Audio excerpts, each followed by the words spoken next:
Here's a bold statement.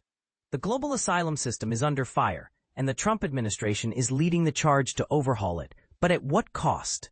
And this is the part most people miss.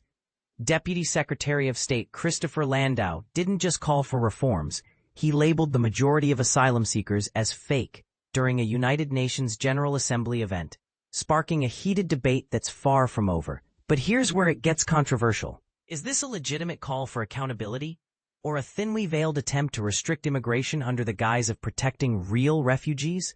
Let's dive in. During a panel discussion alongside representatives from Kosovo, Bangladesh, Panama, and Liberia, Landau urged nations to align their asylum policies with the U.S. approach, doubling down on President Donald Trump's hardline stance. His core argument: the system is being exploited, and this abuse undermines the very purpose of asylum. If hundreds of thousands are gaming the system, who's left to protect the truly vulnerable? He asked.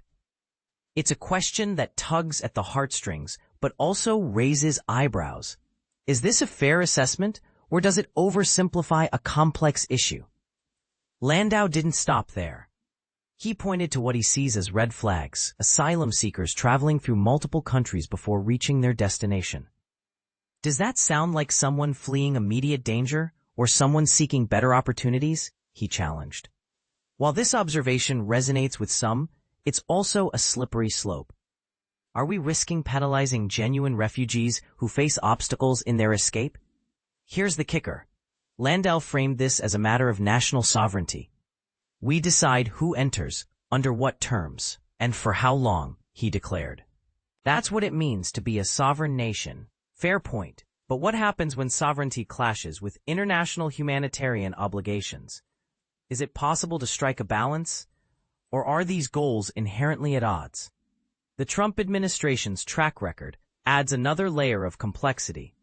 Earlier this year, they expedited resettlement for white South African refugees while turning away asylum seekers from countries like Afghanistan and Haiti.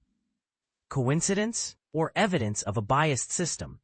Landau also took aim at NGOs and international aid organizations, accusing them of promoting mass migration by coaching asylum seekers on what to say.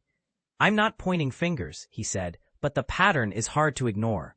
Is this a legitimate concern, or a distraction from deeper systemic issues? Filippo Grandi, the UN High Commissioner for Refugees, offered a counterpoint.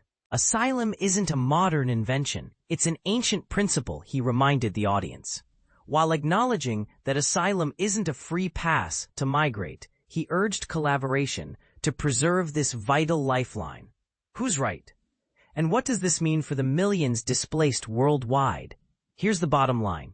The asylum debate is far from settled, and the stakes couldn't be higher.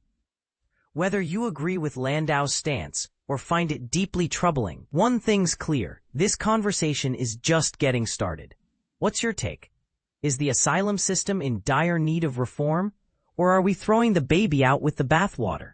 Let's hear it in the comments.